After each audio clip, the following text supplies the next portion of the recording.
1 Corinthiens 1. Paul, appelé par la volonté de Dieu, à être apôtre de Jésus-Christ, et Sosthène notre frère. À l'Église de Dieu qui est à Corinthe, à ceux qui ont été sanctifiés en Jésus-Christ, qui sont appelés saints, et à tous ceux qui invoquent, en quelque lieu que ce soit, le nom de notre Seigneur Jésus-Christ, leur Seigneur et le nôtre. Que la grâce et la paix vous soient données de la part de Dieu, notre Père et Seigneur, Jésus-Christ. Je rends grâce continuellement à mon Dieu pour vous, à cause de la grâce que Dieu vous a donnée en Jésus-Christ, savoir de ce que vous avez été enrichis en lui de toute manière, en toute parole et en toute connaissance. Selon que le témoignage de Christ a été confirmé en vous. De sorte qu'il ne vous manque aucun don, à vous qui attendez la manifestation de notre Seigneur Jésus-Christ. Il vous affermira aussi jusqu'à la fin, pour que vous soyez irrépréhensibles au jour de notre Seigneur Jésus-Christ.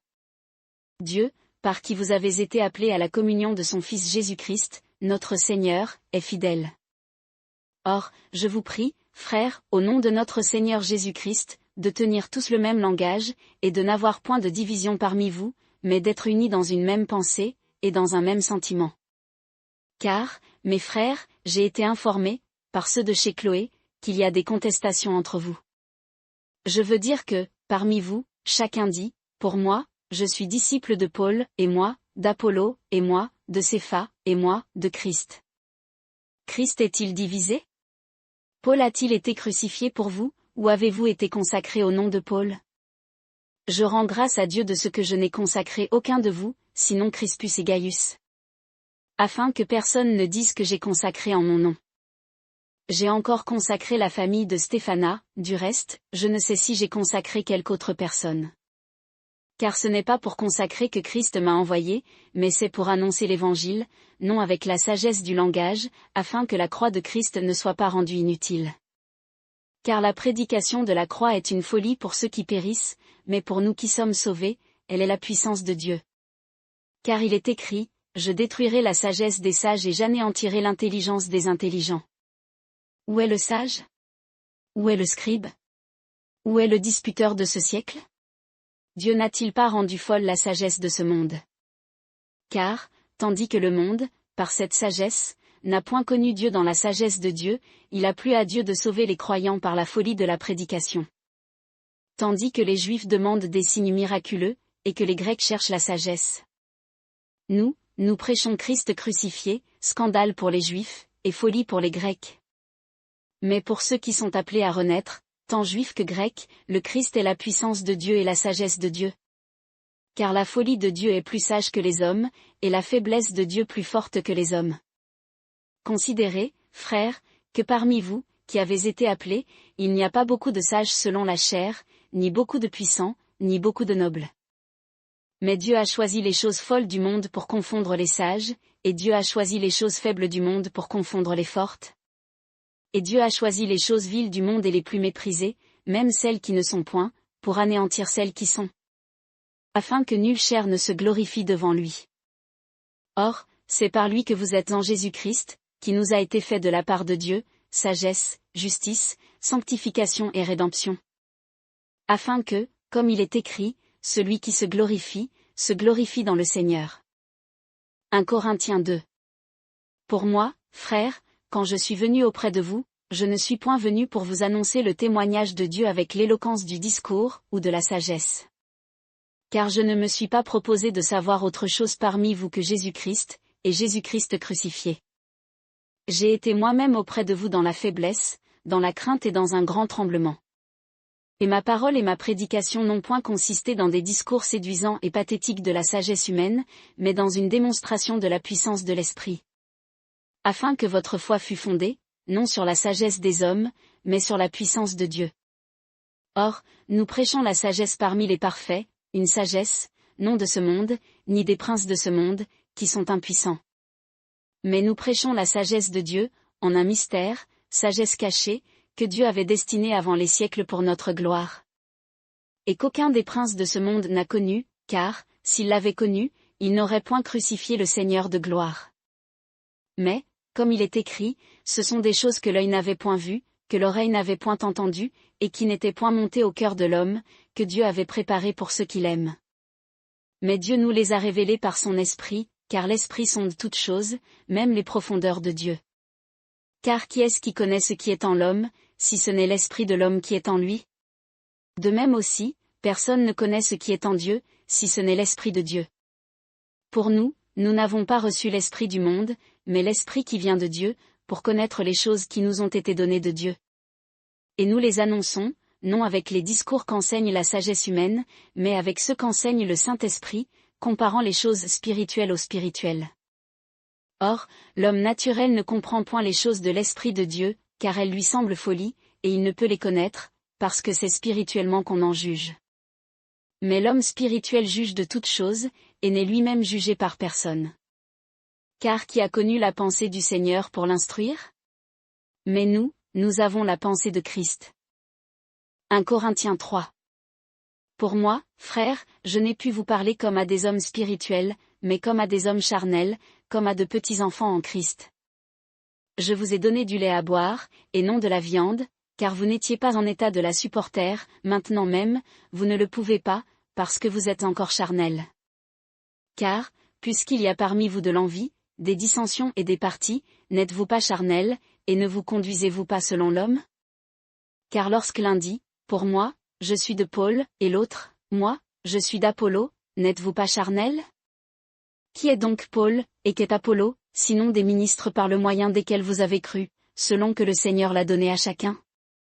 J'ai planté, Apollo a arrosé, mais Dieu a donné l'accroissement. C'est pourquoi ni celui qui plante, ni celui qui arrose, n'est quelque chose, mais Dieu qui donne l'accroissement. Or, celui qui plante et celui qui arrose sont égaux, et chacun recevra sa récompense propre selon son propre travail. Car nous sommes ouvriers avec Dieu, vous êtes le champ de Dieu, l'édifice de Dieu. Selon la grâce de Dieu qui m'a été donnée, j'ai posé le fondement, comme un sage architecte, et un autre bâtit dessus, mais que chacun prenne garde comment il bâtit dessus. Car personne ne peut poser d'autre fondement que celui qui a été posé, lequel est Jésus-Christ. Que si quelqu'un bâtit sur ce fondement avec de l'or, de l'argent, des pierres précieuses, ou du bois, du foin, du chaume, l'œuvre de chacun sera manifestée. Car le jour la fera connaître, parce qu'elle sera révélée par le feu, et le feu éprouvera ce qu'est l'œuvre de chacun. Si l'œuvre que quelqu'un a bâtie subsiste, il en recevra la récompense. Si l'œuvre de quelqu'un brûle, il en fera la perte, pour lui, il sera sauvé, mais comme au travers le feu. Ne savez-vous pas que vous êtes le temple de Dieu, et que l'Esprit de Dieu habite en vous? Si quelqu'un pollue le temple de Dieu, Dieu le ravagera de la même manière, car le temple de Dieu est saint, et vous êtes ce temple. Que personne ne se séduise soi-même. Si quelqu'un d'entre vous pense être sage en ce monde, qu'il devienne fou, pour devenir sage. Car la sagesse de ce monde est une folie devant Dieu, aussi est-il écrit, il surprend les sages dans leur ruse. Et encore, le Seigneur connaît que les pensées des sages sont vaines. Que personne donc ne mette sa gloire dans les hommes, car toutes choses sont à vous. Soit Paul, soit Apollo, soit Cépha, soit le monde, soit la vie, soit la mort, soit les choses présentes, soit les choses à venir, toutes choses sont à vous. Et vous êtes à Christ, et Christ est Dieu. 1 Corinthiens 4. Que chacun donc nous regarde comme des serviteurs de Christ et des dispensateurs des mystères de Dieu. Mais au reste, ce qu'on demande des dispensateurs, c'est que chacun soit trouvé fidèle. Pour moi, il m'importe fort peu d'être jugé par vous, ou par un tribunal humain, et je ne me juge pas non plus moi-même. Car je ne me sens coupable de rien, pour cela, néanmoins, je ne suis pas justifié, mais celui qui me juge, c'est le Seigneur. C'est pourquoi, ne jugez de rien avant le temps, jusqu'à ce que vienne le Seigneur, qui mettra en évidence les choses cachées dans les ténèbres, et qui manifestera les desseins des cœurs, et alors Dieu donnera à chacun sa louange. Or, mes frères, je me suis appliqué ces choses, ainsi qu'à Apollo, à cause de vous, afin que vous appreniez en nos personnes à ne pas penser au-delà de ce qui est écrit, afin que nul de vous ne mette son orgueil en l'un pour s'élever contre l'autre. Car qui est-ce qui te distingue? Et qu'as-tu, que tu ne l'aies reçu? Et si tu l'as reçu, pourquoi t'en glorifies-tu, comme si tu ne l'avais point reçu? Vous êtes déjà rassasiés, vous êtes déjà riches, vous régnez sans nous. Et plus à Dieu que vous régnez, afin que nous régnions aussi avec vous. Car je pense que Dieu nous a exposés, nous les apôtres, comme les derniers d'entre vous, comme des gens voués à la mort, nous faisant servir de spectacle au monde, et aux messagers de Dieu et aux hommes. Nous sommes fous à cause de Christ, mais vous, vous êtes sages en Christ, nous sommes faibles mais vous êtes forts, vous êtes dans l'honneur, mais nous sommes dans le mépris. Jusqu'à présent nous souffrons la faim et la soif, et nous sommes nus, on nous frappe au visage, et nous sommes errants çà et là. Nous nous fatiguons en travaillant de nos propres mains, outragés, nous bénissons, persécutés, nous le supportons. Calomniés, nous prions, nous sommes jusqu'à présent comme les balayures du monde, le rebut de tous. Je n'écris point ces choses pour vous faire honte, mais je vous avertis comme mes chers enfants. Car, vous auriez 10 000 maîtres en Christ, que vous n'auriez pas plusieurs pères, car c'est moi qui vous ai engendré en Jésus-Christ, par l'Évangile. Je vous en supplie donc, soyez mes associés. C'est pour cela que je vous ai envoyé Timothée, qui est mon fils bien-aimé et fidèle, dans le Seigneur, il vous fera ressouvenir de mes voies en Christ, et de quelle manière j'enseigne partout dans toutes les églises. Or, quelques-uns se sont enflés d'orgueil, comme si je ne devais pas venir chez vous. Mais j'irai bientôt chez vous, si le Seigneur le veut, et je connaîtrai, non quelle est la parole de ceux qui sont enflés, mais leur pouvoir. Car le royaume de Dieu consiste en puissance et non en parole. Que voulez-vous? Irai-je à vous avec la verge, ou avec charité, et dans un esprit de douceur? 1 Corinthiens 5. On entend dire de toutes parts qu'il y a parmi vous de l'impudicité, et une telle impudicité que, même parmi les gentils, elle est inouïe, c'est que quelqu'un d'entre vous a la femme de son père. Et vous êtes enflés d'orgueil. Et vous n'avez pas, au contraire, été dans l'affliction, afin que celui qui a commis cette action fût retranché du milieu de vous. Pour moi, absent de corps, mais présent d'esprit, j'ai déjà jugé, comme si j'étais présent, celui qui a commis une telle action. Au nom de notre Seigneur Jésus-Christ, vous et mon esprit étant assemblés, avec la puissance de notre Seigneur Jésus-Christ. Qu'un tel homme soit livré à l'adversité de la loi, pour la destruction de la chair, afin que l'âme soit sauvée au jour du Seigneur Jésus. Il ne vous convient pas de vous glorifier. Ne savez-vous pas qu'un peu de levain fait lever toute la pâte? Purgez donc le vieux levain, afin que vous deveniez une nouvelle pâte, comme vous êtes sans levain, car Christ, notre Pâque, a été immolé pour nous. C'est pourquoi, célébrons la fête, non avec le vieux levain, ni avec un levain de malice et de méchanceté, mais avec les pains sans levain de la sincérité et de la vérité. Je vous ai écrit dans ma lettre de ne pas avoir de relation avec les dépravés. Non pas absolument avec les dépravés de ce monde, ou avec les matérialistes et les profiteurs, ou les idolâtres, autrement, il vous faudrait sortir du monde. Mais ce que je vous ai écrit, c'est que si quelqu'un qui se nomme frère est dépravé, ou égoïste, ou idolâtre, ou médisant, ou ivrogne, ou profiteur, vous n'ayez pas de relation avec lui, vous ne mangiez pas même avec un tel homme. En effet, qu'ai-je à juger ceux du dehors? N'est-ce pas à vous de juger ceux du dedans?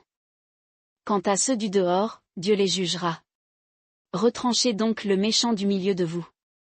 1 Corinthiens 6. Quand quelqu'un d'entre vous a indifférent avec un autre, ose-t-il l'appeler en jugement devant les infidèles, plutôt que devant les saints?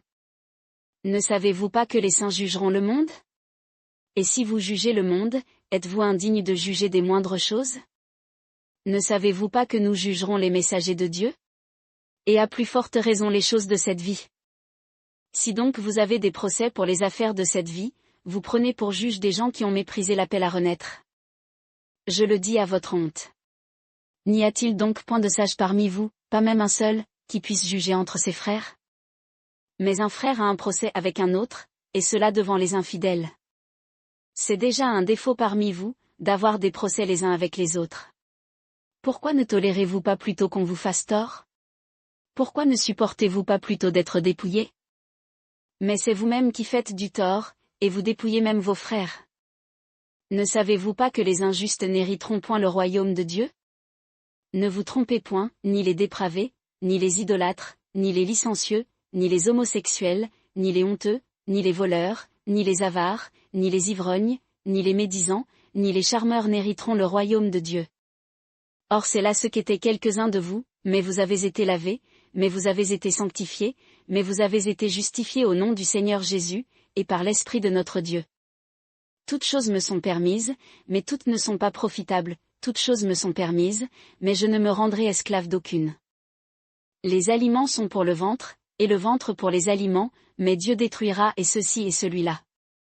Et le corps n'est point pour la débauche, mais pour le Seigneur, et le Seigneur pour le corps. Or Dieu a ressuscité le Seigneur, et il nous ressuscitera aussi par sa puissance. Ne savez-vous pas que vos corps sont les membres de Christ? Prendrai-je donc les membres de Christ, pour en faire les membres d'une prostituée? Nullement. Ne savez-vous pas que celui qui s'unit à la prostituée, est un même corps avec elle? Car il est dit, les deux deviendront une seule chair. Mais celui qui s'unit au Seigneur, est un même esprit avec lui. Fuyez la perversion. Quelque péché qu'un homme commette, c'est hors du corps, mais celui qui la pratique, pêche contre son propre corps. Ne savez-vous pas que votre corps est le temple du Saint-Esprit, qui est en vous, et qui vous a été donné de Dieu, et que vous n'êtes point à vous-même? Car vous avez été achetés à un grand prix, glorifiez donc Dieu en votre corps et en votre esprit, qui appartiennent à Dieu. 1 Corinthiens 7. Pour ce qui est des choses dont vous m'avez écrit, il est bon à l'homme de ne point s'attacher à une femme. Toutefois, pour éviter l'indécence, que chacun ait sa femme, et que chaque femme ait son mari. Que le mari rende à sa femme les besoins conjugaux attendus, et que la femme agisse de même envers son mari.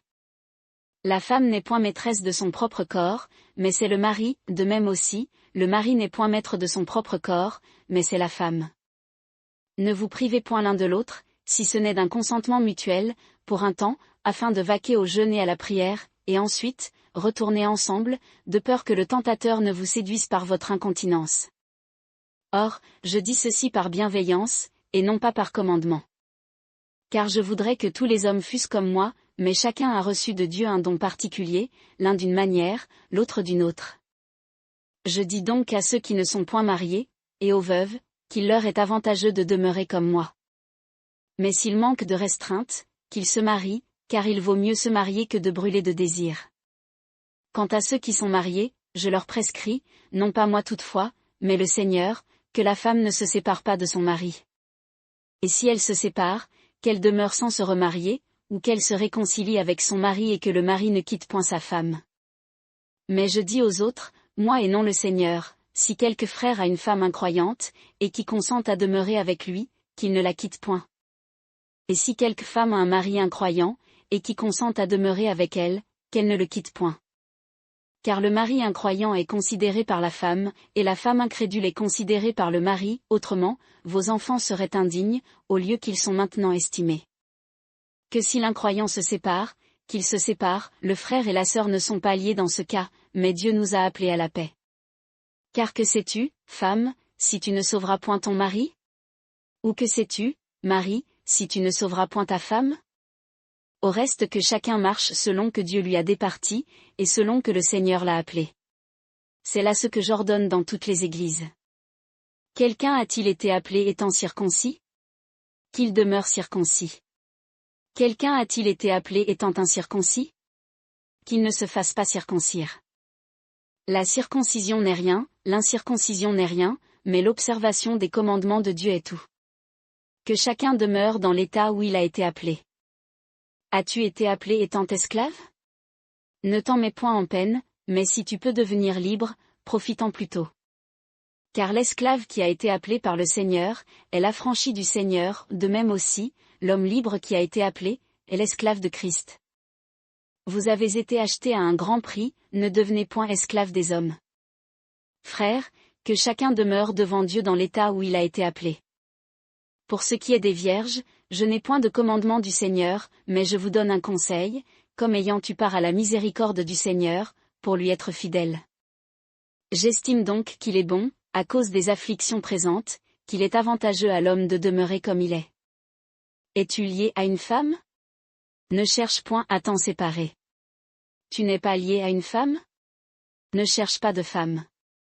Mais si tu te maries, tu ne pèches pas, et si la Vierge se marie, elle ne pèche pas non plus, mais ces personnes auront des afflictions dans la chair, et je voudrais vous les épargner. Or je dis ceci, frères, le temps est court désormais, que ceux qui ont une femme soient comme s'ils n'en avaient point. Ceux qui pleurent, comme s'ils ne pleuraient pas, ceux qui sont dans la joie, comme s'ils n'étaient point dans la joie, ceux qui achètent, comme s'ils ne possédaient rien. Et ceux qui usent de ce monde, comme s'ils n'en usaient point, car la conduite de ce monde change. Or, je voudrais que vous fussiez sans inquiétude. Celui qui n'est pas marié, s'occupe des choses du Seigneur, pour plaire au Seigneur. Mais celui qui est marié, s'occupe des choses du monde, pour plaire à sa femme. Il y a cette différence entre la femme mariée et la vierge, que celle qui n'est pas mariée, s'occupe des choses du Seigneur, pour être sainte de corps et d'esprit, mais celle qui est mariée, s'occupe des choses du monde, pour plaire à son mari. Or, je dis ceci pour votre bien, et non pour vous tendre un piège, mais en vue de ce qui est honnête et pour que vous puissiez servir le Seigneur sans distraction. Toutefois, si certains pensent se conduire immodestement face à leur innocence, ayant passé la maturité de l'âge sans être mariés, et s'il faut qu'il en soit ainsi, qu'ils fassent ce qu'ils veulent, ils ne pêchent point, qu'ils se marient. Mais celui qui reste ferme dans son cœur, qui n'a point ce besoin, qui au contraire est maître de sa volonté, et qui a décidé en son cœur de garder son innocence, fait bien. C'est pourquoi celui qui se donne en mariage, fait bien, mais celui qui ne se donne point en mariage, fait mieux. La femme est liée à son mari par la loi tout le temps qu'il est en vie, mais si son mari meurt, elle est libre de se remarier à qui elle veut, mais uniquement dans le Seigneur. Toutefois, elle est plus heureuse, selon mon opinion, si elle demeure comme elle est. Or, j'estime aussi cette relation à l'Esprit de Dieu. 1 Corinthiens 8. À l'égard des choses sacrifiées aux idoles, nous savons que nous en avons tous de la connaissance. Or cette connaissance enfle, mais la charité édifie. Et si quelqu'un croit savoir quelque chose, il ne sait encore rien comme il faut savoir. Mais si quelqu'un aime Dieu, Dieu est connu de lui. Pour ce qui est donc de manger des choses sacrifiées aux idoles, nous savons qu'une idole n'est rien dans le monde, et qu'il n'y a qu'un seul Dieu. Car, quoi qu'il y en ait, soit dans le ciel, soit sur la terre, qui sont appelés souverains, comme, en effet, il y a plusieurs souverains et plusieurs seigneurs. Toutefois, nous n'avons qu'un seul Dieu, le Père, duquel sont toutes choses, et nous sommes en lui, et un seul Seigneur, Jésus-Christ, par lequel sont toutes choses, et nous sommes par lui. Mais tous n'ont pas cette connaissance, car quelques-uns, dans l'opinion qu'ils ont encore à présent de l'idole, mangent une chose comme sacrifiée à l'idole, et leur conscience étant faible, en est souillée. Or, un aliment ne nous rend pas agréable à Dieu, car si nous mangeons, nous n'avons rien de plus, et si nous ne mangeons pas, nous n'avons rien de moins. Mais prenez garde que cette liberté que vous avez, ne soit en scandale aux faibles. Car, si quelqu'un te voit, toi qui as cette connaissance, assis à table dans le temple des idoles, la conscience de celui qui est faible, ne sera-t-elle pas déterminée à manger de ce qui est sacrifié aux idoles?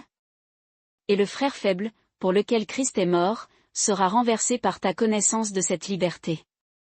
Ainsi en péchant contre les frères, et en blessant leur conscience faible, vous péchez contre Christ. C'est pourquoi, si ce que je mange scandalise mon frère, je ne mangerai point de viande sacrifiée aux idoles en ce temps, pour ne pas scandaliser mon frère. 1 Corinthiens 9. Ne suis-je pas apôtre? Ne suis-je pas libre? N'ai-je pas vu Jésus-Christ notre Seigneur? N'êtes-vous pas mon œuvre dans le Seigneur? Si je ne suis pas apôtre pour les autres, je le suis au moins pour vous, car vous êtes le sceau de mon apostolat dans le Seigneur. C'est là ma défense contre ceux qui m'accusent.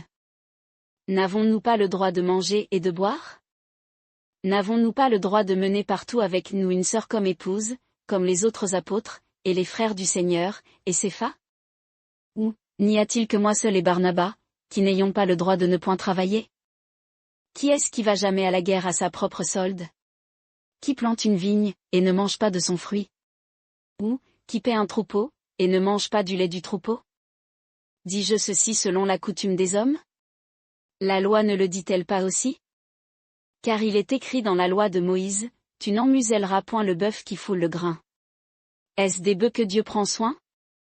Ou n'est-ce pas réellement pour nous qu'il a dit cela? C'est pour nous qu'il a écrit que celui qui laboure, doit labourer avec espérance, et celui qui foule le grain, le fouler avec espérance d'avoir part à ce qu'il espère. Si nous avons semé pour vous les choses spirituelles, est-ce beaucoup que nous moissonnions de vous les charnelles? Si d'autres usent de ce droit sur vous, n'en userions-nous pas plutôt? Cependant, nous n'avons point usé de ce droit, au contraire, nous endurons tout, afin de n'apporter aucun obstacle à l'évangile de Christ. Ne savez-vous pas que ceux qui font le service sacré, mangent des choses sacrées, et que ceux qui servent à l'autel, ont part à l'autel? De même aussi, le Seigneur a ordonné à ceux qui annoncent l'évangile, de vivre de l'Évangile. Mais pour moi, je n'ai usé d'aucun de ces droits, et je n'écris point ceci, afin d'obtenir rien de semblable, car j'aimerais mieux mourir, que si quelqu'un m'ôtait ce sujet de gloire. Car si je prêche l'Évangile, je n'ai pas sujet de m'en glorifier, parce que la nécessité m'en est imposée, et malheur à moi, si je ne prêche pas l'Évangile. Et si je le fais de bon gré, j'en ai la récompense, mais si c'est à regret, l'administration ne m'en est pas moins confiée. Quelle récompense ai-je donc? C'est qu'en prêchant l'Évangile, j'établirai l'Évangile de Christ sans qu'il en coûte rien, et sans me prévaloir de mon droit dans l'Évangile. Car, quoique je sois libre à l'égard de tous, je me suis soumis à tous, afin d'en gagner un plus grand nombre. J'ai été comme juif avec les juifs, afin de gagner les juifs, comme sous la loi avec ceux qui sont sous la loi, afin de gagner ceux qui sont sous la loi. Comme sans loi, avec ceux qui sont sans loi, quoique je ne sois point sans loi à l'égard de Dieu, puisque je suis sous la loi de Christ, afin de gagner ceux qui sont sans loi. J'ai été comme faible avec les faibles, afin de gagner les faibles, je me suis fait tout à tous, afin d'en sauver de toute manière quelques-uns. Et je fais cela à cause de l'Évangile, afin d'y avoir part avec vous. Ne savez-vous pas que ceux qui courent dans l'arène, courent tous, mais un seul remporte le prix? Courez de telle sorte que vous le remportiez. Tout homme qui combat, s'abstient de tout, et ces gens-là le font pour avoir une couronne corruptible, mais nous pour une incorruptible. Je cours donc, non à l'aventure, je frappe, mais non pas dans l'air. Mais je traite durement mon corps, et je le tiens soumis, de peur qu'après avoir prêché aux autres, je ne sois moi-même renvoyé. 1 Corinthiens 10. Frères, je ne veux pas que vous ignoriez que nos pères ont tous été sous la nuée, et qu'ils ont tous passé au travers de la mer. Et qu'ils ont tous été engagés avec Moïse dans la nuée et dans la mer. Et qu'ils ont tous mangé de la même nourriture spirituelle. Et qu'ils ont tous bu du même breuvage spirituel, car ils buvaient de l'eau du rocher spirituel qui les suivait, et ce rocher était Christ. Mais Dieu ne mit point son affection en la plupart d'entre eux, car ils tombèrent morts dans le désert. Or, ces choses sont arrivées pour nous servir d'exemple, afin que nous ne désirions point de mauvaises choses, comme ils en désirèrent. Ne devenez donc point idolâtres, comme quelques-uns d'entre eux, selon qu'il est écrit, le peuple s'assit pour manger et pour boire, puis ils se levèrent pour danser. Ne commettons point fornication, comme quelques-uns d'entre eux commirent fornication, et il y en eut 23 000 qui périrent en un même jour. Et ne tentons point le Christ, comme quelques-uns d'entre eux le tentèrent, et ils périrent par les serpents. Et ne murmurez point, comme quelques-uns d'entre eux murmurèrent, et ils périrent par l'exterminateur. Or, toutes ces choses leur arrivaient pour servir d'exemple, et elles sont écrites pour nous instruire, nous qui sommes parvenus au dernier temps d'Israël. C'est pourquoi, que celui qui croit être debout, prenne garde qu'il ne tombe. Aucune tentation ne vous est survenue, qui n'ait été une tentation humaine. Or, Dieu est fidèle, et il ne permettra point que vous soyez éprouvés au-delà de vos forces, mais avec la tentation il vous en donnera aussi l'issue, afin que vous puissiez la supporter. C'est pourquoi, mes bien-aimés, fuyez l'idolâtrie.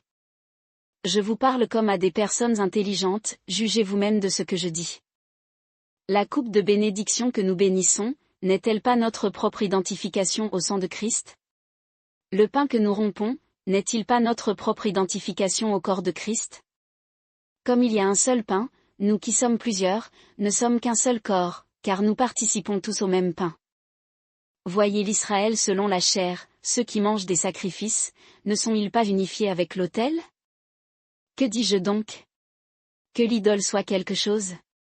Ou, que ce qui est sacrifié à l'idole, soit quelque chose? Non, mais que ce que les gentils sacrifient, ils le sacrifient à des contradictions, et non à Dieu. Or, je ne veux pas que vous ayez communion avec les contradictions. Vous ne pouvez boire la coupe du Seigneur, et la coupe des contradicteurs, vous ne pouvez participer à la table du Seigneur, et à la table des contradicteurs. Voulons-nous provoquer la jalousie du Seigneur? Sommes-nous plus forts que lui? Tout m'est permis, mais tout n'est pas utile, tout m'est permis, mais tout n'édifie pas. Que personne ne cherche son avantage particulier, mais que chacun cherche celui d'autrui. Mangez de tout ce qui se vend à la boucherie, sans vous enquérir de rien, à cause de la conscience. Car, la terre est au Seigneur, et tout ce qu'elle contient. Si un infidèle vous convie, et que vous vouliez aller chez lui, mangez de tout ce qu'on vous présentera, sans vous enquérir de rien pour la conscience. Mais si quelqu'un vous dit, ceci a été sacrifié aux idoles, n'en mangez point, à cause de celui qui vous a averti, et à cause de la conscience, car, au Seigneur appartient la terre, et tout ce qu'elle contient. Or, je dis la conscience, non point la tienne, mais celle de l'autre, car pourquoi ma liberté serait-elle condamnée par la conscience d'un autre? Et si je mange avec action de grâce, pourquoi serais-je blâmé pour une chose dont je rends grâce? Soit donc que vous mangiez, soit que vous buviez, ou que vous fassiez quelque autre chose, faites tout pour la gloire de Dieu. Ne donnez aucun scandale, ni aux Juifs, ni aux Grecs, ni à l'Église de Dieu. Comme moi aussi, je m'efforce de plaire à tous en toutes choses, ne cherchant point mon intérêt, mais celui de plusieurs, afin qu'ils soient sauvés. 1 Corinthiens 11. Soyez mes imitateurs, comme je le suis aussi de Christ. Frères, je vous loue de ce que vous vous souvenez de tout ce qui vient de moi, et de ce que vous retenez mes instructions telles que je vous les ai données. Mais je veux que vous sachiez que Christ est le chef de tout homme, et que l'homme est le chef de la femme, et que Dieu est le chef de Christ. Tout homme qui prie ou qui prophétise, la tête couverte, déshonore son chef. Mais toute femme mariée qui prie ou qui prophétise sans avoir la tête couverte, déshonore son chef, car c'est la même chose que si elle était rasée. Et si la femme mariée n'est point couverte, qu'elle se coupe aussi les cheveux. Mais s'il est honteux pour une femme d'avoir les cheveux coupés, ou d'être rasée, qu'elle soit couverte. Pour ce qui est de l'homme, il ne doit pas se couvrir la tête, puisqu'il est l'image et la gloire de Dieu, mais la femme est la gloire de l'homme. En effet, l'homme n'a pas été pris de la femme, mais la femme a été prise de l'homme. Et l'homme n'a pas été créé pour la femme, mais la femme a été créée pour l'homme. C'est pourquoi la femme mariée, à cause des messagers de Dieu, doit avoir sur sa tête une marque de l'autorité sous laquelle elle est. Toutefois, l'homme n'est point sans la femme, ni la femme sans l'homme, dans le Seigneur. Car comme la femme a été prise de l'homme, aussi l'homme naît de la femme, et tout vient de Dieu. Jugez en vous-même, est-il bien séant qu'une femme mariée prie Dieu sans avoir la tête couverte? La nature elle-même ne vous apprend-elle pas qu'il est honteux à l'homme de porter de longs cheveux comme la femme? Mais que si la femme porte de longs cheveux, c'est un honneur pour elle, parce que la chevelure lui est donnée pour ornement. Que si quelqu'un se plaît à contester, nous n'avons pas cette habitude, ni les églises de Dieu non plus. Or, en ce que je vais vous dire, je ne vous loue point, c'est que vous vous assemblez, non pour devenir meilleurs, mais pour empirer. Car, premièrement, j'apprends que lorsque vous vous assemblez dans une réunion, il y a des divisions parmi vous, et j'en crois une partie. Car il faut qu'il y ait des schismes parmi vous, afin que ceux d'entre vous qui sont approuvés, soient manifestés. Lors donc que vous vous assemblez dans un même lieu, ce n'est pas pour manger le repas du Seigneur. Car au repas, chacun se hâte de prendre son souper particulier, en sorte que l'un a faim, et l'autre est ivre. N'avez-vous pas des maisons pour manger et pour boire? Ou méprisez-vous les appeler renaître de Dieu, et faites-vous honte à ceux qui n'ont rien? Que vous dirai-je? Vous louerai-je?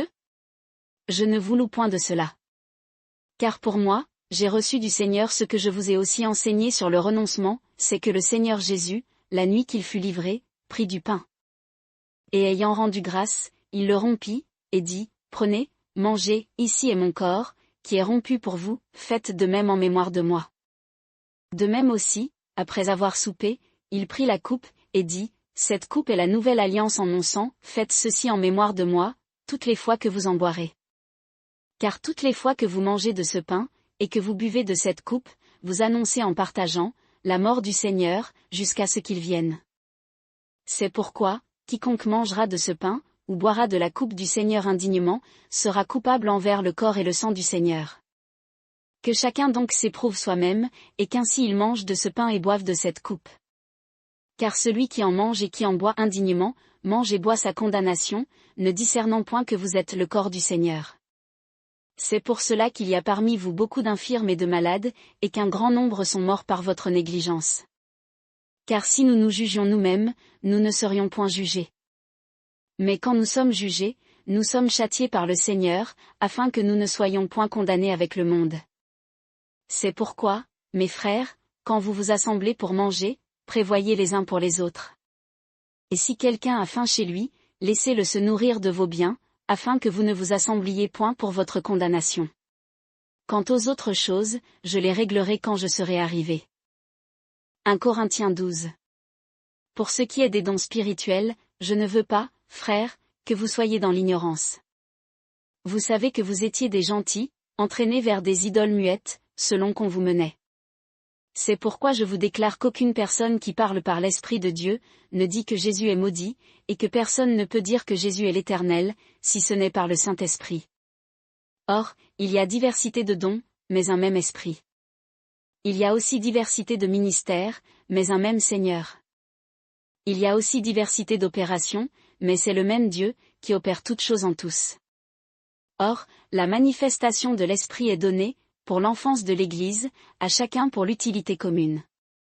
Car le raisonnement de prudence est donné à l'un par l'Esprit, le raisonnement de compréhension est donné à l'autre par ce même Esprit. Un autre reçoit la certitude par ce même Esprit, un autre reçoit du même Esprit les dons de restaurer les âmes blessées. Un autre, le combat des puissances de ce monde, un autre, l'explication des Écritures, un autre, le discernement des esprits, un autre, la diversité des langages étrangers, et un autre, le don de traduire ces langages. Mais un seul et même Esprit opère toutes ces choses, distribuant à chacun ses dons, comme il lui plaît. Car, comme le corps est un, quoiqu'il ait plusieurs membres, et que, de ce corps unique, tous les membres, quoiqu'ils soient plusieurs, ne forment qu'un corps, il en est de même de Christ. Car par un même Esprit, lors de notre régénération, nous avons tous été engagés en un seul corps, soit juifs, soit grecs, soit esclaves, soit libres, et nous avons tous été imprégnés d'un même Esprit. Car le corps n'est pas formé d'un seul membre, mais de plusieurs. Si le pied disait, parce que je ne suis pas la main, je ne suis pas du corps, ne serait-il pourtant pas du corps? Et si l'oreille disait, parce que je ne suis pas l'œil, je ne suis pas du corps, ne serait-elle pourtant pas du corps? Si tout le corps était œil, où serait l'ouïe? S'il était tout ouïe, où serait l'odorat? Mais maintenant Dieu a placé chaque membre dans le corps, comme il a voulu. Et s'ils n'étaient tous qu'un seul membre, où serait le corps? Mais maintenant il y a plusieurs membres, et un seul corps. Et l'œil ne peut pas dire à la main, je n'ai pas besoin de toi, ni encore la tête aux pieds, je n'ai pas besoin de vous. Mais bien au contraire, les membres du corps qui paraissent les plus faibles, sont nécessaires. Et ceux que nous estimons les moins honorables dans le corps, nous les entourons d'un plus grand honneur, de sorte que ceux qui sont les moins estimés, sont les plus honorés. Au lieu que ceux qui sont estimés, n'en ont pas besoin, mais Dieu a tellement bien disposé le corps, qu'il a donné plus d'honneur à celui qui en manquait. Afin qu'il n'y ait point de division dans le corps, mais que les membres aient un soin mutuel les uns des autres. Aussi, lorsqu'un membre souffre, tous les membres souffrent avec lui, et lorsqu'un membre est honoré, tous les membres se réjouissent avec lui. Or, vous êtes le corps de Christ, et vous êtes ses membres, chacun en particulier. Et Dieu a établi dans l'Église, premièrement les apôtres, secondement les interprètes des Écritures, en troisième lieu les instructeurs, ensuite ceux qui combattent les puissances de ce monde, puis ceux qui ont les dons de restaurer les âmes blessées, de redresser, de discipliner, de parler divers langages. Tous sont-ils apôtres? Tous sont-ils interprètes? Tous sont-ils instructeurs? Tous combattent-ils les puissances de ce monde? Tous ont-ils le don de restaurer les âmes blessées? Tous parlent-ils les langages des différentes nations? Tous traduisent-ils ces langages? Or, désirez avec ardeur les dons les meilleurs, et je vais vous montrer une voie encore plus excellente. 1 Corinthiens 13. Quand je parlerai même le langage des hommes qui sont messagers de Dieu, si je n'ai point la charité, l'amour sacrificiel, je suis comme l'airain qui résonne, ou comme une cymbale qui retentit. Et quand même j'aurai toute l'interprétation, et que je connaîtrai tous les mystères et toute la science, et quand même j'aurai toute la confiance jusqu'à transporter les montagnes, si je n'ai point la charité, je ne suis rien. Et quand même je distribuerai tous mes biens pour la nourriture des pauvres, et quand même je livrerai mon corps pour être brûlé, si je n'ai point la charité, cela ne me sert de rien. La charité est patiente, elle est pleine de bonté, la charité n'est point envieuse, la charité ne se vante pas, elle ne s'enfle point d'orgueil. Elle ne se conduit point inconvenablement, elle ne cherche point son propre intérêt, elle ne s'irrite point facilement, elle ne pense point au mal. Elle ne se réjouit point de l'injustice, mais elle se réjouit de la vérité. Elle supporte tout, elle admet tout, elle espère tout, elle endure tout. La charité ne périt jamais. Quant aux interprétations prodigieuses, elles seront abolies, et les langages miraculeux cesseront, et la connaissance surnaturelle sera annulée. Car nous ne connaissons que partiellement, et nous interprétons qu'incomplètement. Mais quand arrivera ce qui sera achevé de la révélation écrite, alors ce qui est incomplet sera annulé. Quand j'étais enfant, je parlais comme un enfant, je jugeais comme un enfant, je pensais comme un enfant, mais lorsque je suis devenu homme, j'ai abandonné ce qui était de l'enfant. Maintenant nous voyons par un miroir, obscurément la révélation de la charité, mais alors la présence de tout sera complète dans l'écriture, maintenant je connais partiellement par les parchemins, mais alors je comprendrai pleinement comme j'ai été renseigné. Maintenant donc, ces trois demeurent en permanence, la foi, l'espérance, la charité, mais la plus grande d'elles est la charité. 1 Corinthiens 14. Appliquez-vous à la charité, désirez aussi avec ardeur les dons spirituels, mais surtout celui d'interpréter les Écritures. Car celui qui parle une langue d'un peuple étranger, ne parle pas des hommes, mais de Dieu, et si personne ne le comprend, il prononce pour lui-même des secrets de vanité dans son esprit. Mais celui qui interprète les Écritures, élève, encourage et console les frères. Celui qui parle un langage étranger, s'élève lui-même, mais celui qui interprète les Écritures, élève l'Église. Je souhaite que vous parliez tous les langages de la terre, mais surtout que vous interprétiez les Écritures, car celui qui interprète est plus grand que celui qui parle les langages des différents peuples, à moins qu'il ne les traduise, afin que l'Église en reçoive de l'accroissement. Maintenant, frères, si je venais parmi vous en parlant des langages inconnus, à quoi vous serais-je utile, si je ne vous adressais des paroles de révélation, ou de science, ou d'interprétation, ou de doctrine? De même, si les choses inanimées qui rendent un son, soit une flûte, soit une harpe, ne forment pas des tons distincts, comment connaîtra-t-on ce qui est joué sur la flûte, ou sur la harpe? Et si la trompette rend un son confus, qui se préparera au combat? Vous, de même, si vous faites un discours en parlant un langage étranger qui ne puisse être compris, comment saura-t-on ce que vous dites? Car vous parlerez en l'air. Combien, par exemple, n'y a-t-il pas de sorte de langage dans le monde? Et aucun d'eux ne serait sans signification? Si donc je ne sais ce que ces mots signifient, je serai un barbare pour celui qui parle, et celui qui parle sera un barbare pour moi. Ainsi, puisque vous désirez avec ardeur les dons spirituels, cherchez à en avoir abondamment pour l'accroissement de l'Église. C'est pourquoi, que celui qui parle un langage étranger, prie pour qu'il puisse le traduire. Car, si je prie dans un langage inconnu, mon esprit prie, mais mon intelligence est sans fruit. Qu'y a-t-il donc à faire? Je prierai par l'esprit, et je prierai aussi par l'intelligence. Je chanterai par l'esprit, et je chanterai aussi par l'intelligence. Autrement, si tu exaltes avec l'esprit, comment celui qui tient la place d'un ignorant répondra-t-il l'amen à ton action de grâce, puisqu'il ne sait pas ce que tu dis? Il est vrai que tes actions de grâce sont excellentes, mais les autres n'en sont pas édifiés. Je rends grâce à mon Dieu, de ce que je parle plus de langage que vous tous. Mais j'aime mieux prononcer dans l'Église 5 paroles par mon intelligence, afin d'instruire aussi les autres, que 10 000 paroles dans un langage inconnu.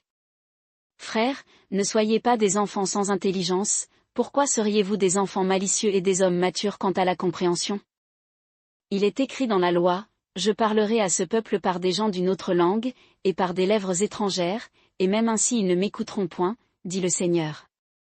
Ainsi donc les langages étrangers sont un signe provisoire, non pour les croyants, mais pour les juifs incrédules, au lieu que l'interprétation est un signe provisoire, non pour les incrédules, mais pour les croyants.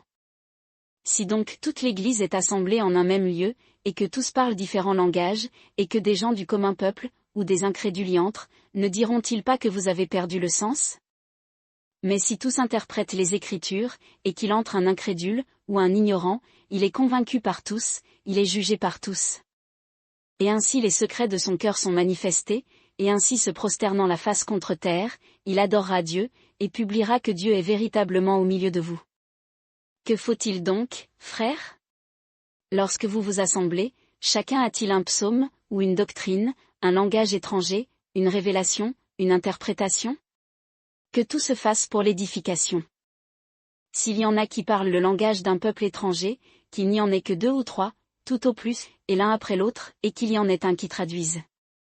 S'il n'y a point de traducteur, que celui qui parle se taise dans l'Église, et qu'il parle à Dieu en lui-même.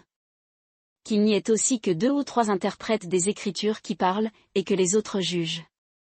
Et si un autre qui est présent a une révélation, que le premier se taise. Car vous pouvez tous interpréter les Écritures l'un après l'autre, afin que tous apprennent, et que tous soient exhortés. Or, les esprits des interprètes sont soumis aux interprètes. Car Dieu n'est point l'auteur de la confusion, mais de la paix. Comme on le voit dans toutes les églises des saints. Que vos femmes gardent le calme dans les églises, parce qu'il ne leur est pas permis de converser, et qu'elles soient soumises, comme la loi le dit aussi. Si elles veulent s'instruire sur quelque chose, qu'elles interrogent leur mari à la maison, car il n'est pas bienséant aux femmes de discourir dans l'église. Est-ce de vous que la parole de Dieu est venue, ou n'est-elle parvenue qu'à vous seuls? Si quelqu'un croit être interprète, ou spirituel, qu'il reconnaisse que les choses que je vous écris sont des commandements du Seigneur. Et si quelqu'un est illettré, qu'il soit novice. C'est pourquoi, frères, désirez avec ardeur d'interpréter les Écritures, et n'entravez point l'expression des langages étrangers. Que toute chose se fasse avec bienséance et avec ordre. 1 Corinthiens 15. Je vous rappelle, frères, l'évangile que je vous ai annoncé, et que vous avez reçu, et dans lequel vous persévérez. Et par lequel vous êtes sauvés, si vous le gardez tel que je vous l'ai annoncé, autrement, vous auriez cru en vain. Or, je vous ai enseigné, avant toute chose, ce que j'avais aussi reçu, que Christ est mort pour nos péchés, selon les Écritures. Et qu'il a été enseveli, et qu'il est ressuscité le 3e jour, selon les Écritures. Et qu'il a été vu de Cépha, puis des 12. Ensuite, il a été vu en une seule fois de plus de 500 frères, dont la plupart sont encore vivants, et dont quelques-uns sont morts. Ensuite, il s'est fait voir à Jacques, et puis à tous les apôtres. Et après tous, il m'est apparu à moi aussi comme à un avorton. Car je suis le moindre des apôtres, moi qui ne suis pas digne d'être appelé apôtre, parce que j'ai persécuté l'Église de Dieu. Mais c'est par la grâce de Dieu que je suis ce que je suis, et sa grâce envers moi n'a pas été vaine, au contraire, j'ai travaillé beaucoup plus que tous, non pas moi pourtant, mais la grâce de Dieu qui est avec moi. Soit donc moi, soit eux, nous prêchons ainsi, et vous avez cru ainsi. Or, si l'on prêche que Christ est ressuscité des morts, comment quelques-uns parmi vous disent-ils qu'il n'y a point de résurrection des morts? Et s'il n'y a point de résurrection des morts, Christ aussi n'est point ressuscité. Et si Christ n'est point ressuscité, notre prédication est donc vaine, et votre foi aussi est vaine. Il se trouve même que nous sommes de faux témoins de Dieu, car nous avons rendu ce témoignage à l'égard de Dieu, qu'il a ressuscité Christ, lequel il n'a point ressuscité, si les morts ne ressuscitent point. Car, si les morts ne ressuscitent point, Christ n'est pas non plus ressuscité. Et si Christ n'est point ressuscité, votre foi est vaine, et vous êtes encore dans vos péchés. Ceux donc qui sont morts en Christ, sont aussi perdus. Si nous n'avons d'espérance en Christ que pour cette vie seulement, nous sommes de tous les hommes les plus misérables. Mais maintenant, Christ est ressuscité, et il est devenu les prémices de ceux qui sont morts. En effet, puisque la mort est venue par un homme, la résurrection des morts est venue aussi par un homme. Car, comme tous meurent en Adam, de même tous les élus revivront en Christ. Mais chacun en son propre rang, Christ est les prémices, ensuite ceux qui sont de Christ, à son apparition. Après cela viendra la fin, quand il remettra, comme Dieu est Père, le royaume à ses élus, après avoir détruit tout empire, toute domination et toute puissance. Car il doit régner dans ses élus jusqu'à ce qu'il ait mis tous ses ennemis sous ses pieds. L'ennemi qui sera détruit le dernier, c'est la mort. Car Dieu a mis toutes choses sous ses pieds. Or, quand il dit que toutes choses lui sont soumises, il est évident que celui qui lui a soumis toutes choses, est excepté. Et après que toutes choses lui auront été soumises, alors aussi le Fils même sera soumis à ses élus comme celui qui leur a soumis toutes choses, afin que Dieu soit tout en tous. Autrement, que feront ceux qui sont consacrés pour le relèvement des morts? Si absolument les morts ne ressuscitent point, pourquoi aussi sont-ils consacrés pour le relèvement des morts? Et pourquoi nous-mêmes sommes-nous à toute heure en péril? Je meurs chaque jour, je vous l'atteste par le sujet que j'ai de me glorifier de vous en Jésus-Christ notre Seigneur. Si j'ai combattu contre les bêtes à Éphèse dans des vues humaines, quel avantage en ai-je? Si les morts ne ressuscitent point, mangeons et buvons, car demain nous mourrons. Ne vous trompez point, les mauvaises compagnies corrompent les bonnes habitudes. Réveillez-vous à la justice, et ne péchez point, car quelques-uns sont sans la connaissance de Dieu, je le dis à votre honte. Mais quelqu'un dira, comment les morts ressuscitent-ils? Avec quel corps viennent-ils? Insensé, ce que tu sèmes ne prend point vie, s'il ne meurt auparavant. Et quant à ce que tu sèmes, tu ne sèmes pas le même corps qui doit naître, mais le grain nu, comme il se rencontre, de blé, ou de quelque autre semence. Mais Dieu lui donne un corps comme il veut, et à chaque semence le corps qui lui est propre. Toute chair n'est pas la même chair, mais autre est la chair des hommes, et autre la chair des bêtes, autre celle des poissons, et autre celle des oiseaux. Il y a aussi des corps célestes, et des corps terrestres, mais autre est l'éclat des célestes, et autre celui des terrestres. Autre est l'éclat du soleil, autre l'éclat de la lune, et autre l'éclat des étoiles, car une étoile est différente d'une autre étoile par son éclat. Telle est aussi la résurrection des morts. Le corps est semé corruptible, il ressuscite incorruptible. Il est semé méprisable, il ressuscite glorieux, il est semé infirme, il ressuscite plein de force. Il est semé corps naturel, il ressuscite corps spirituel, il y a un corps naturel, et il y a un corps spirituel. Suivant qu'il est écrit, le premier homme, Adam, a été fait une âme vivante, mais le dernier Adam est un esprit vivifiant. Or, ce n'est pas ce qui est spirituel, mais ce qui est naturel, qui est le premier, ce qui est spirituel vient après. Le premier homme, étant de la terre, est terrestre, et le second homme, le Seigneur, est du ciel. Tel qu'est le terrestre, tels aussi sont les terrestres, et tel qu'est le céleste, tels aussi sont les célestes. Et comme nous portons l'image du terrestre, nous porterons aussi l'image du céleste. Or, je dis ceci, frères, c'est que la chair et le sang ne peuvent hériter le royaume de Dieu, et que la corruption n'hérite point l'incorruptibilité. Voici, je vous dis un mystère, nous ne mourrons pas tous, mais nous serons tous changés. En un moment, en un clin d'œil, à la dernière trompette, car la trompette sonnera, et les morts ressusciteront incorruptibles, et nous serons changés. Car il faut que ce corps corruptible soit revêtu de l'incorruptibilité, et que ce corps mortel soit revêtu de l'immortalité. Or, quand ce corps corruptible aura été revêtu de l'incorruptibilité, et que ce corps mortel aura été revêtu de l'immortalité, alors cette parole de l'Écriture sera accomplie, la mort est engloutie en victoire. Ô mort! Où est ta provocation? Ô sépulcre! Où est ta victoire? Or, la provocation de la mort, c'est le péché, et la puissance du péché, c'est la loi. Mais grâce soit rendue à Dieu, qui nous a donné la victoire par notre Seigneur Jésus-Christ. C'est pourquoi, mes frères bien-aimés, soyez fermes, inébranlables, abondant toujours dans l'œuvre du Seigneur, sachant que votre travail n'est pas vain dans le Seigneur. 1 Corinthiens 16. À l'égard de la collecte qui se fait pour les saints, faites comme je l'ai ordonné aux églises de Galatie. Chaque premier jour de la semaine, que chacun de vous mette à part chez soi, et rassemble ce qu'il pourra, selon sa prospérité, afin qu'on n'attende pas que je sois arrivé pour faire les collectes. Et lorsque je serai arrivé, j'enverrai avec des lettres ceux que vous aurez approuvés, pour porter votre libéralité à Jérusalem. Et si la chose mérite que j'y aille moi-même, ils viendront avec moi. Au reste, j'irai chez vous, après que j'aurai passé par la Macédoine, car je passerai par la Macédoine. Et peut-être que je ferai quelques séjours chez vous, ou même que j'y passerai l'hiver, afin que vous me reconduisiez partout où j'irai.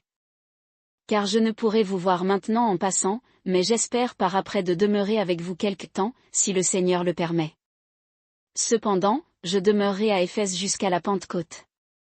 Car une grande porte m'y est ouverte, avec espérance de succès, mais il y a beaucoup d'adversaires.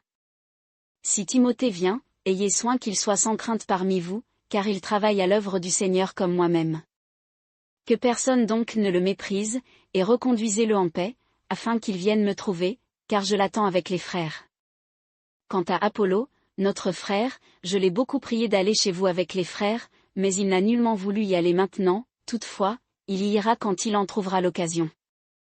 Veillez, demeurez fermes dans la foi, agissez courageusement, fortifiez-vous. Que tout ce que vous faites, se fasse avec charité. Je vous prie, frères, vous qui connaissez la famille de Stéphana, et savez qu'ils sont les prémices de l'Achaïe, et qu'ils se sont dévoués au service des saints, d'être soumis à de telles personnes et à tous ceux qui travaillent avec nous et qui prennent de la peine. Or, je me réjouis de l'arrivée de Stéphana, de Fortunatus et d'Achaïque, parce qu'ils ont suppléé à votre absence. Car ils ont restauré mon esprit et le vôtre. Ayez donc des égards pour de telles personnes. Les églises d'Asie vous saluent. Aquila et Priscille, avec l'église qui est dans leur maison, vous saluent bien en notre Seigneur. Tous les frères vous saluent. Saluez-vous les uns les autres par un saint baiser. Je vous salue, moi Paul, de ma propre main. Si quelqu'un n'aime point le Seigneur Jésus-Christ, qu'il soit maudit. Maranatha. La grâce du Seigneur Jésus-Christ soit avec vous. Mon amour est avec vous tous en Jésus-Christ. Amen.